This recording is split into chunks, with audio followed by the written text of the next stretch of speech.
입니다. 하나님 아버지, 오늘 생명의 말씀, 주의 말씀을 통해서 우리에게 주시는 교훈, 하나님과 우상 사이에서 분명한 우리의 선택, 결단을 하는 귀하고 복된 시간 되게 하옵소서. 예수님의 이름으로 기도합니다. 아멘.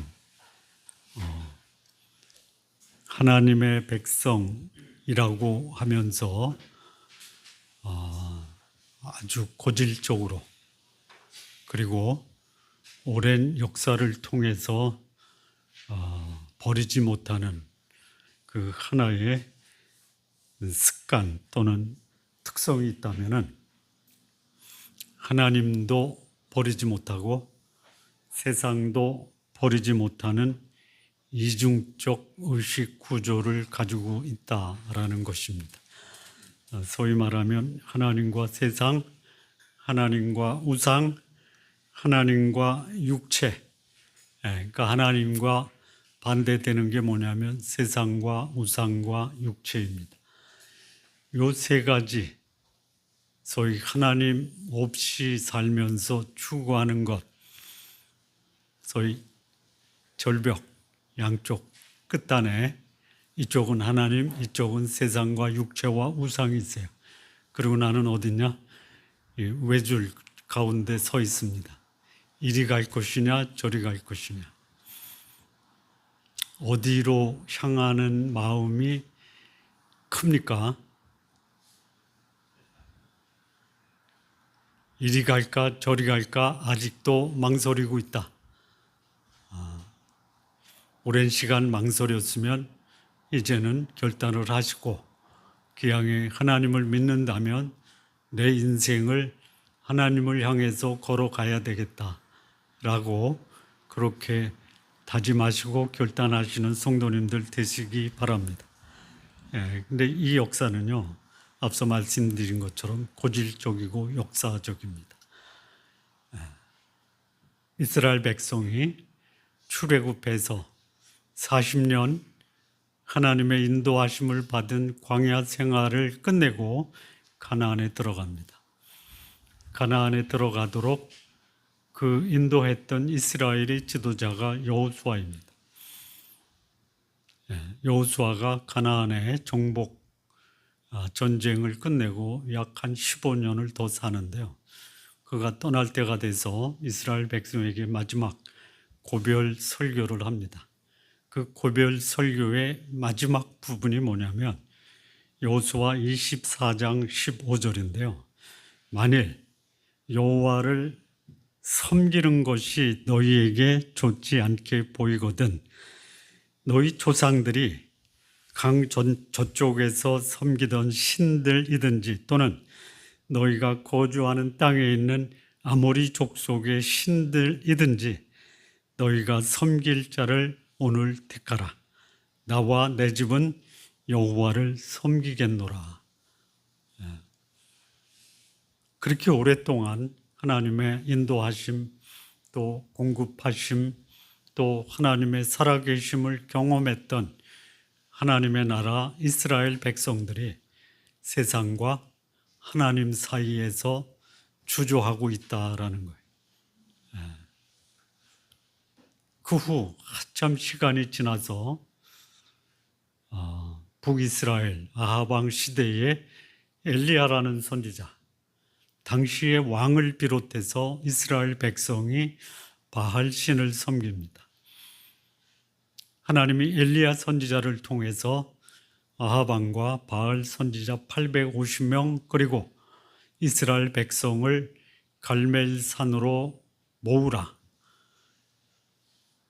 그래서 아합과 바알 선지자들과 백성들이 갈멜산에 모입니다. 누가 진짜 신이냐? 하나님이냐? 바알이냐? 엘리야가 그 짐승의 각을 떠서 제단 위에 올려놓고 제단 주변을 물로 붓고 하나님께 기도합니다. 당신의 살아계심을 보여주십시오. 불이 하늘에서 내려서 엘리야가 쌓아놓은 제단과 제물과 물을 다 태웁니다. 그리고 바알 선지자의 순서가 됩니다. 850명이 소리를 치고 고함을 지르고 몸을 상해 가면서 자기의 신 바알을 부릅니다. 전혀 응답이 없습니다. 해가 넘어갈 때까지 응답이 없으니까 엘리야가 바알과 바알 선지자들을 다 파괴합니다. 그리고 백성들에게 말합니다. 열왕기상 18장 21절입니다. 엘리야가 모든 백성에게 가까이 나와 이르되 너희가 어느 때까지 둘 사이에서 머뭇하려느냐. 여호와가 만일 하나님이면 그를 따르고 바알이 만일 하나님이면 그를 따를지니라 하니 백성이 말 한마디도 대답하지 아니하는지라. 하나님의 백성이 하나님을 택할 것이냐 우상을 택할 것이냐 결단을 촉구할 때 아무 소리 못합니다. 왜 그럴까요? 왜 하나님의 백성이 우상을 택하는데 그렇게 집착하고 우상을 버리지 못하는 이유가 뭘까요? 자, 우상이 뭐냐? 우상이요. 하나님보다 더 신경 쓰고 관심 갖고 추구하는 게 우상입니다. 먹고 사는 거 감사함으로 받으면 은혜가 되지만 그것을 위해서 내 목숨을 걸고 살면 먹고 사는 것은 우상이 될 수 있어요. 폼나게 사는 것, 소위 권력과 명예, 그것을 가지고 섬기고 그것을 가지고 세상을 밝게 한다면 축복이지만 그것에 목숨을 걸면 그것은 우상입니다. 쾌락, 다른 말로 말하면 삶의 즐거움입니다. 즐겁게 사시되 쾌락을 위해서 목숨을 걸면 우상입니다. 근데 이것을 버리지 못하고 집착하는 이유가 뭐예요? 여러분, 우리가 오늘 말씀 읽었는데요. 앞에는 하나님이 어떤 분인가를 말하고요. 후반부에는요. 우상은 어떤 존재인가를 말합니다. 이 말씀을 말씀한 시기는 바벨론에 포로 가기 전이지만 이 말씀의 배경은 이미 606년에 다니엘과 그의 친구들이 바벨론에 포로돼 가고 70년이 지난 BC 536년 그때 하나님이 바벨론에 포로된 유다 백성을 향해서 말씀하시는 거예요. 근데 그때 그들이 어떤 삶이었냐? 하나님도 버리지 못하고 우상들에게는 아주 집착하던 때예요.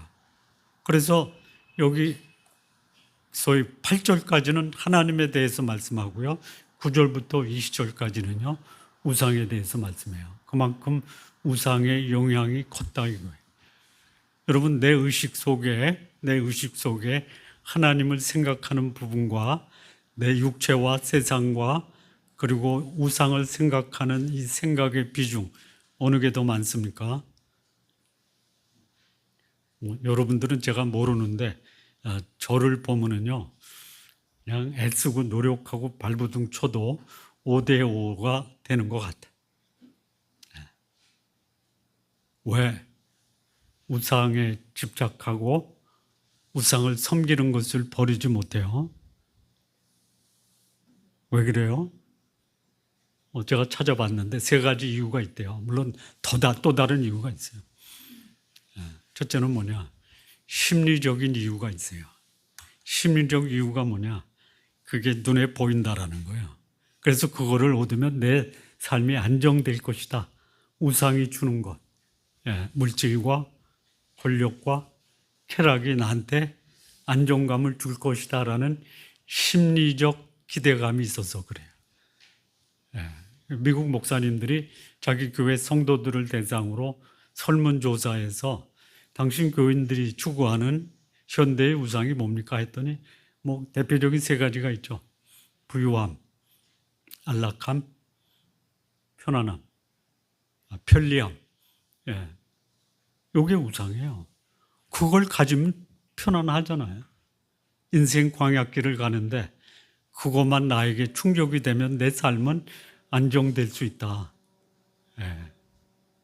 자, 두 번째는 뭐냐면요. 문화적 영향이에요. 문화적 영향. 예. 소위 이 유다 백성이 이 포로 생활 동안 어디서 지내냐면 바벨론에서 지내요. 이 바벨론은 소위 말루둑이라고 하는 우상, 이게 뭐 나라 전체에 퍼져 있던 거예요. 필요하면 또 우상을 만들어요. 다니엘의 세 친구가 금신상을 만들어서 그 금신상이 상징하는 바벨론 왕행을 숭배하라고 해요. 다 해요. 하나님이 어떤 분인가를 모르고 하나님께 대한 자기 삶에 대한 헌신과 결단이 없으면요, 세상이 만든 그 권력의 신 앞에 굴복하는 거예요. 굴복합니다. 굴복 안 하면 어떻게 돼요? 감옥 가는 거예요. 다니엘의 세 친구는 어디 갔습니까? 풀무불에 들어가는 거예요. 그런 문화적 영향이 있다 이거예요. 세 번째는 뭐냐면 영적인 무지예요. 영적 무지. 하나님이 어떤 분이신가? 현실의 삶에서 그 마음으로 하나님을 깊이 생각도 안 해요.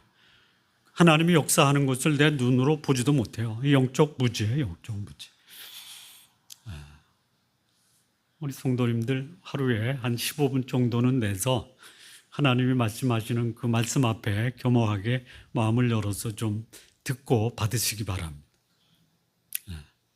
그러니까 이런 소위 심리적인 이유 또는 문화적인 이유, 영적인 이유로 하나님보다 우상을 더 가까이 하려고 하는 거예요. 나는 아니야 하는데 내 삶은 그리 가고 있는 거예요. 이게 누구예요? 예수님 안 믿는 사람은 괜찮아요. 그리 가든 말든. 가지 말도록 도와줘야 돼. 그리 가지 말라고 말하는 많은 하나님의 사람이 하나님보다 우상을 따라가고 있다라는 거예요. 자, 하나님을 믿는 사람과 우상을 믿는 사람의 결정적인 특징이 본문에서 하나를 얘기하는데요. 그게 뭐냐? 두려워하느냐? 평안하느냐라는 거예요. 여기 2절과 8절 보면 그 하나님을 믿으면 뭐라고 그래요? 두려워하지 말라 이거예요. 우상을 따르고요. 세상을 따르면요. 따르는 결과가 뭐예요? 두려움과 불안이에요. 하나님을 따르는 사람은 두려움을 극복하고 평안을 누릴 수 있어요. 이거는 제가 저한테도 하는 말씀입니다. 이 세상이 크다 보니까 세상이 크다라는 게 뭐냐면요. 내가 스스로 해결을 못할 문제들이 너무 많다 이거예요. 그러면 내 속에 이 말씀을 받으면서도 어느새 두려움이 와서 자리를 잡고 있는 거예요. 이거는 뭐 역사를 통해서 예수님 제자들도 그랬어요. 수많은 하나님의 사람들이 두려움 가운데서 두려움을 주는 세상을 따라가요. 근데 극히 적은 하나님의 사람들이 세상의 어려움 속에서 담대함과 평안함을 가지고 하나님을 따라요. 자, 이 본문이 하나님과 세상, 우상 사이에서 머뭇거리지 말고 하나님을 택하라. 왜? 하나님이 도대체 어떤 분이시냐? 하나님이 어떤 분이신가를 오늘 이 본문에서 말씀하시고요. 두려움과 불안을 주는 우상이 어떤 존재인가도 말합니다. 여러분, 내가 믿고 따르는 그분이 어떤 분인가를 정확하게 알고 그리고 그 정확한 근거 하에서 하나님을 택하든 우상을 택하든 하시기 바랍니다. 먼저 하나님 1절부터 2절 말씀을 보면요. 여기 나의 종 야곱 내가 택한 이스라엘아 이제 들으라. 너를 만들고 너를 모태에서부터 지어낸 너를 도와줄 여호와가 이같이 말하노라. 나의 종 야곱 내가 택한 여수르나 두려워하지 말라. 여기 하나님은 어떤 분이냐면요. 야곱 또 이스라엘 여수르는 똑같은 사람인데요. 하나님의 종, 하나님의 택한 자, 하나님이 만들고 지어낸 존재. 그래서 하나님은 누구냐? 하나님의 백성을 짓고 만들고 그를 택하셔서 하나님의 일꾼으로 삼으시는 분이에요. 예. 다시 말하면 나는 쓸모 있는 존재다 이거예요. 어디서? 이스라엘 백성, 유다 백성이 바벨론에서 포로 생활할 때 하나님은 그들이 어떤 존재인가를 밝히 말씀하세요. 너는 나의 종이야. 내가 너를 택했어. 내가 너를 만들고 너를 지었어라고 말씀하시는 하나님이에요. 이게 무슨 말이에요? 하나님의 백성의 주인, 우리 인생의 주인은 누구시다? 하나님이시다. 나의 인생의 주인 되신 하나님을 말씀하세요. 그런데 나라는 존재가요, 여기 이름 세 가지가 나와요. 야곱, 이스라엘, 여술은. 이게 다 유다 백성을 상징하고요. 이게 다 오늘 하나님을 믿는 하나님의 백성의 이름을 대변하는 거예요. 야곱, 뜻이 뭐죠? 발꿈치를 잡은 자예요. 또 다른 말로 속이는 자예요. 우리가 그렇게 인생을 시작해요. 어머니 뱃속서부터 이기려고, 그 형의 발꿈치를 잡고 태어난 사람. 그리고 수단과 방법을 가리지 않고 자기의 목적을 달성한 거예요. 형으로부터 장자권과 축복권을 속여서 빼앗은 자예요.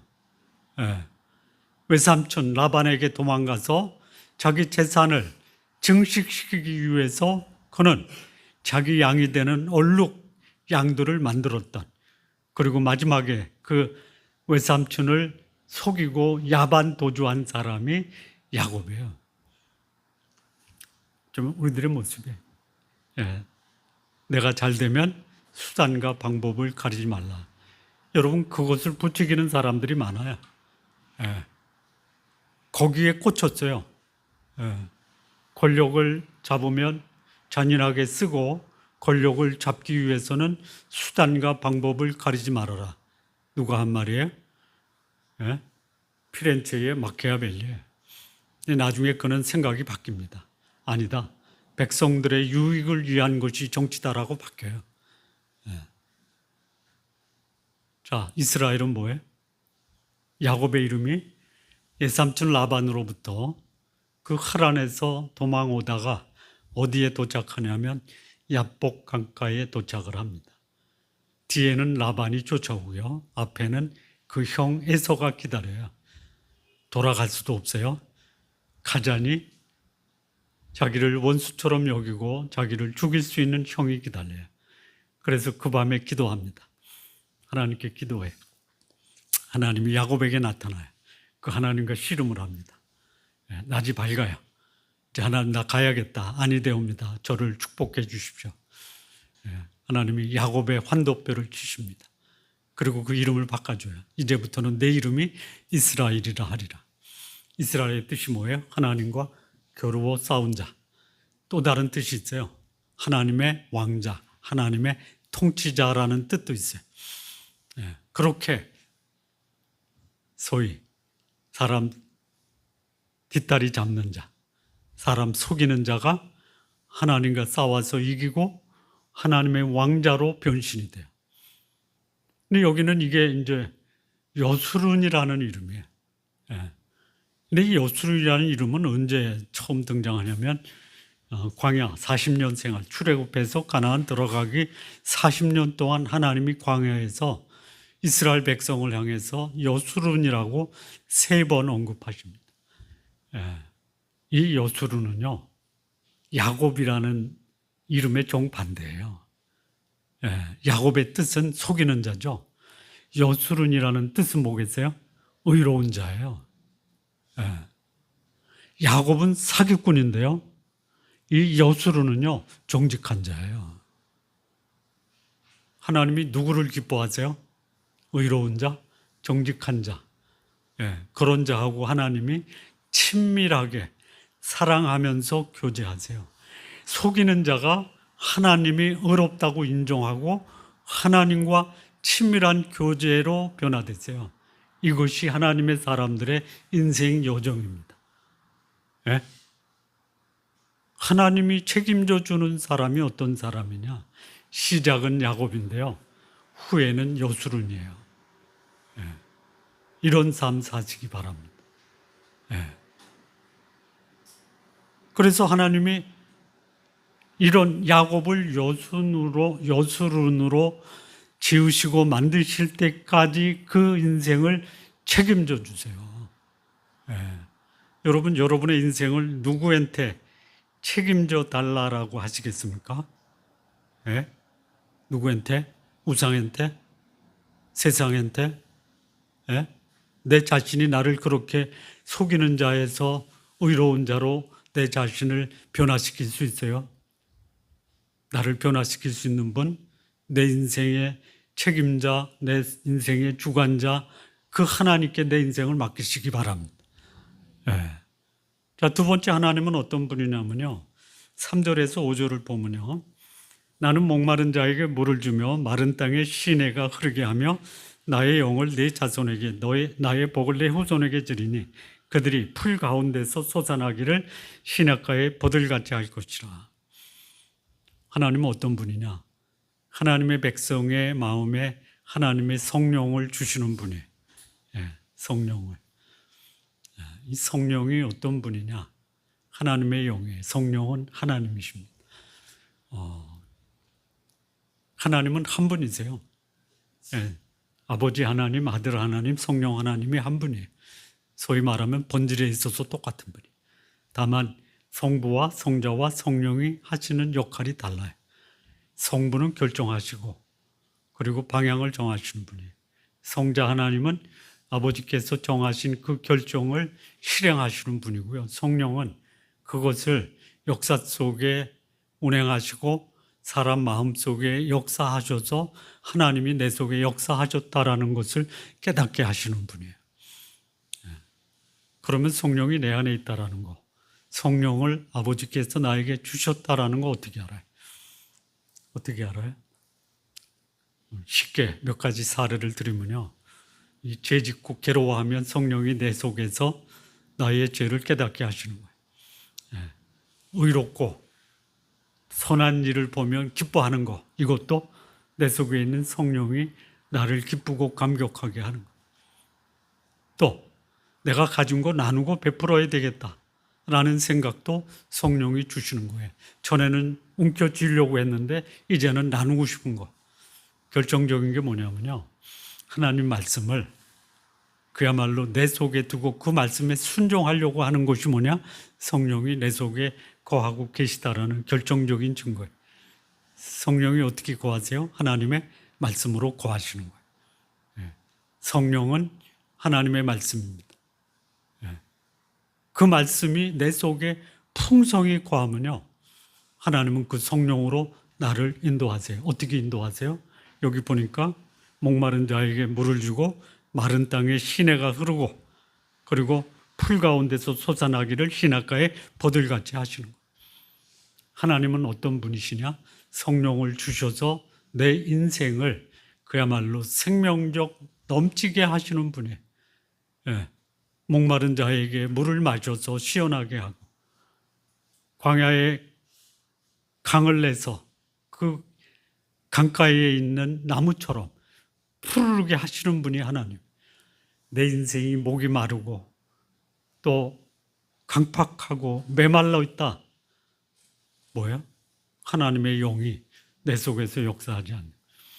하나님의 영이 내 속에서 역사하지 않으면 어떤 영이 내 속에서 역사해요? 어두운 영이 역사해요. 빛의 영 성령이에요. 어둠의 영 사단의 영이에요. 내가 어떤 영의 영향을 받느냐? 하나님의 영의 영향을 받으면요, 내 삶은 목마른 자를 시원하게 하고 메마른 땅에 생기가 돋게 하는 것이죠. 이런 분이 하나님이에요. 여러분의 삶에 갈증을 해소하고 메마른 광야에 꽃이 피게 하시는 그런 하나님을 의뢰하시기 바랍니다. 그걸 경험한 사람들의 고백이 5절 말씀이에요. 한 사람, 어떤 사람이 이렇게 말을 해요. 나는 여호와께 속겠다 할 것이고, 또 한 사람, 다른 사람은 야곱의 이름으로 나를 부를 것이다. 또 다른 사람, 내가 하나님께 속하였으면 그의 손으로 기록하고 여호와의 이름으로 존귀히 여김을 받으리라. 하나님의 인도하심을 받는 자들은 고백해요. 뭐라고요? 나는 이스라엘의 이름으로 존귀히 여김을 받고 있습니다라고 고백하는 거예요. 우리 그런 고백 한번 하세요. 저는 이스라엘의 이름으로 하나님의 존귀히 여김을 받으면서 살고 있습니다라고 한번 옆에 분에게 한번 고백해 보세요. 고백하기 어색하면 그냥 속으로 하세요. 존귀히 여김을 받으면서 살고 있습니다. 입으로 고백하면요, 그게 내 속에서 역사해요. 사람이 마음으로, 아니죠, 입으로 시인하여 구원에 이르고 마음으로 시인해서 의에 이르는, 마음으로, 맞나요? 예. 내 생명을 그야말로 풍성하게 하고 메마른 영혼을 새롭게 하는 하나님이 우리의 하나님이에요. 내 영혼이 메말랐다. 나 하나님 떠나 있구나. 자, 세 번째 하나님이 하시는 것은 뭐냐면요, 6절에서 8절을 보면요, 이스라엘의 왕인 여호와, 이스라엘의 구원자인 만군의 여호와가 이같이 말하노라. 나는 처음이요 나는 마지막이라. 나 외에 다른 신이 없느니라. 여기 하나님은 어떤 분이냐면요, 처음이요 마지막인 하나님이십니다. 이 말은 뭐냐, 영원하신 분이에요. 근데 그분이 뭐예요? 나를 구원하시는 분이에요. 어디서 구해요? 옛날에 어느 미국의 대통령은 어디서부터 자유라고 그랬죠? 결핍으로부터 자유. 또 뭐죠? 있었잖아요. 루즈벨트 대통령이 언론의 자유, 종교의 이런 게 있었잖아요. 하나님은 어디로부터 구원하세요? 내 육체의 욕망으로부터 나를 구원하시는 분이에요. 나를 죄와 사망에서 구원하시는 분이에요. 그리고 영원한 천국으로 인도하시는 분이에요. 여러분, 이 우상은요, 살아있는 동안에 국한되어 있고요, 살아있는 동안에도요 제대로 구원 못해요. 앞서 말씀드려서 하나님 믿는 사람과 우상을 추종하는 사람의 결정적인 차이가 뭐냐? 두려움을 극복하느냐, 두려움에 빠져 있느냐. 여기 몇 절이에요?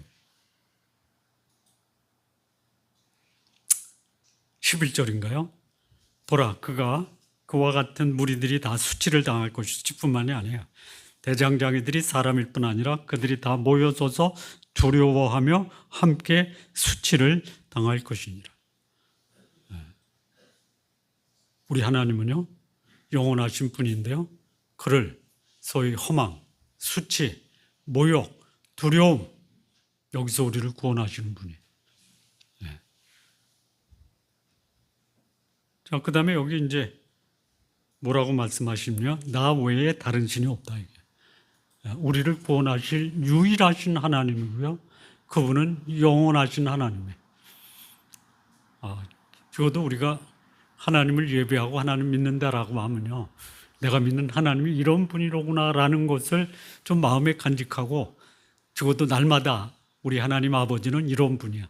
만약에 여러분의 부모님 그랬으면 좋지만 아닐 수도 있어요.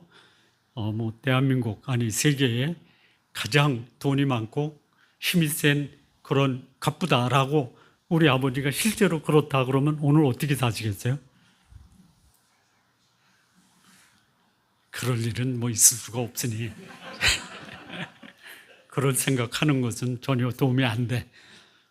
근데요, 우리 육신의 아버지 부모님은 그렇지 않아도요, 우리가 믿는 하나님 아버지는요, 영원한 하나님이시고 유일한 하나님이시고요, 그 다음에 광야에 강을 내고 그리고 거기에 메마른 강팍한 영혼을 풍성하게 하시는 분.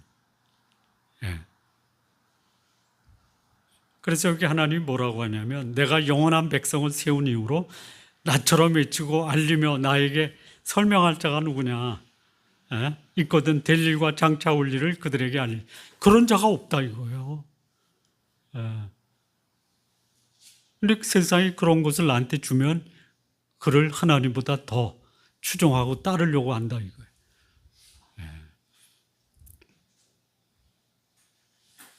그래서 너희는 두려워하지 말며 겁내지 말아라. 하나님을 믿는 사람의 아주 중요한 특성이 뭐냐? 두려움을 극복하고 마음의 평안을 지키는 거예요. 평안을 뺏어가려고 하면요. 뺏기지 마세요. 뺏기는 거예요. 하나님 내 마음속에 두려움을 극복하고 평안을 주셨어요. 왜 뺏겨요? 하나님을 안 보고 세상을 바라보기 때문에 세상이 그것을 뺏어가는 거예요. 자, 그런데 여기 그 우상에 대해서 뭐라고 말하냐면요. 이 9절부터 13절 보면 이 우상을 말하는 그 여기 몇 가지 속성이 있거든요. 자, 9절 보세요. 우상을 만드는 자. 우상을 만드는 자도 그렇고요. 우상을 만드는 자가 그러면 우상도 똑같다 이거예요. 다 허망해요. 허망이 뭐예요? 여러분 그 아이들 놀이기구 같은 데 가서 보면 거기 박스 만들어 놓고 손으로 조종해서 거기 뭐 뽑게 하죠. 인형이 아니고 그 공을 뽑아서 뚜껑 열어보는 거. 이 뚜껑을 열었어요. 뭐해?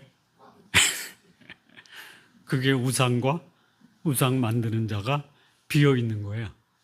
허망한 거예요. 헛된 거예요. 바람과 같은 거예요.